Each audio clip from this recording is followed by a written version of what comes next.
রাতের গভীরতা যখন সমস্ত পৃথিবীকে গ্রাস করেছে, তখনই আমি প্রথম সেই শব্দটি শুনতে পেলাম। এক ভয়ঙ্কর শব্দের আওয়াজ।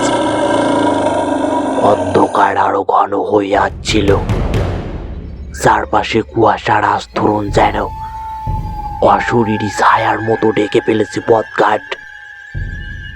সেখানে আমি একা ছিলাম, একদম একা।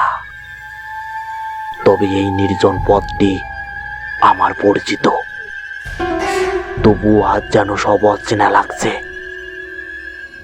ঘন অন্ধকারের মধ্যে পথ চলতে চলতে একটা পুরনো পরিত্যক্ত ভাঙাচোরা কুটিরের সামনে এসে দাঁড়ালাম। বাতাস তখন থমকে গেছে, গা ছমছমে নীরবতা চারিদিকে ছড়িয়ে পড়েছে। এই কুটিরটি নাকি বহু বছর ধরে পরিত্যক্ত, আর এখানকার স্থানীয় লোকজন বলে এই কুটিরটি নাকি জিনের বাড়ি। কিন্তু আমি এসব কথা বিশ্বাস করিনি কখনো।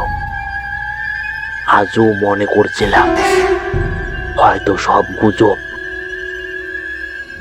আচমকা ঠিক তখনই সেই শব্দটা ভেসে এলো, গলা ফাটানো সেই চিৎকার।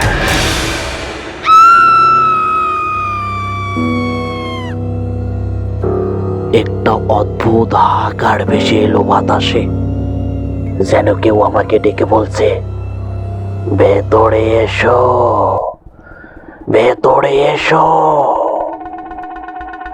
গলার স্বরটা কোনো মানুষের মতো নয়, বরং ফিসফিসে ভৌতিক, যেন শরীরে কাঁপন ধরানো স্বর। হঠাৎ করে আমার শরীরে এক ঝাঁকুনি দিয়ে কাটা হয়ে উঠল, আর গায়ের সমস্ত লোম দাঁড়িয়ে গেল। সঙ্গে সঙ্গে আমার শরীরে রক্ত যেন হিম হয়ে গেল। কিন্তু কে ডাকছে আমায়? এই পরিত্যক্ত কুটিরের ভেতরে কেউ কি আছে? তখন আমার একটুখানি কৌতূহল বেড়ে গেল। কৌতূহল বশত আমি এক পা দু পা করে কুটিরের দরজার কাছে এগিয়ে গেলাম। কিন্তু আমার মনের ভেতরে ভয় যেন আরো বেড়ে যেতে লাগলো। আমি দেখতে পেলাম কুটিরের দরজাটা আধা খোলা। তখন আমার মনে হচ্ছে এই অন্ধকারের গভীর থেকে যেন কোনো অদৃশ্য চোখ আমাকে লক্ষ্য করছে। বুঝতে পারলাম বাতাস ভারী হয়ে উঠছে, যেন নিঃশ্বাস নিতে কষ্ট হচ্ছে আমার। কুটিরের ভেতরে পা রাখতেই দরজাটা বিকট শব্দে বন্ধ হয়ে গেল, আর বাতাসে তখন ভেসে বেড়াচ্ছে এক ভয়ানক চাপা হাসির শব্দ। কেউ যেন ফিস ফিস করে বলছে, তুই আর এখান থেকে ফিরে যেতে পারবি না। আমার বুক ধক করে কেঁপে উঠল। পেছনে ফিরে যাব, কিন্তু আমার পা যেন জমে গেছে। আর সামনের দিকে তাকাতেই দেখি একটা বিভৎস ছায়ামূর্তির অবয়ব দাঁড়িয়ে আছে আমার সামনে। তার মুখ দেখা যাচ্ছে না, শুধু জল জলে দুটো চোখ, যেন নরকের আগুনের মতো। অবয়বটি এক ধাক্কায় আমার আরো সামনে চলে এলো। আমি সেখান থেকে দৌড়ানোর চেষ্টা করলাম, কিন্তু আমার পা যেন চলছে না।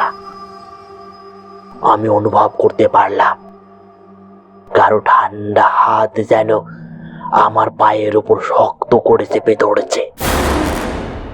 আর তখনই সেই ফিসফিসানি আবার শুনতে পেলাম, আমরা সবাই এখানে আছি, তুইও থাকবি আমাদের সাথে। ওটা চারপাশ থেকে অনেকগুলো হাত বেরিয়ে এলো অন্ধকারের মধ্য থেকে। সেগুলো মানুষের হাতের মতো নয়, বরং শুষ্ক লালচে বিকৃতি আঙ্গুল। আমি চিৎকার করার চেষ্টা করলাম, কিন্তু গলা দিয়ে কোনো শব্দ বের হলো না। তারপর একটা বিকট চিৎকারে চারপাশে কেঁপে উঠল, আর আমি অনুভব করতে পারলাম কারো একটা ঠান্ডা হাত আমার গলায়, এবং তার ঠান্ডা শ্বাস আমার ঘাড়ের কাছে পড়ছে। আর যেন কিছু একটা আমার কানের পাশে ফিস ফিস করছে, তোর জন্য এতদিন ধরে অপেক্ষা করছি আমরা।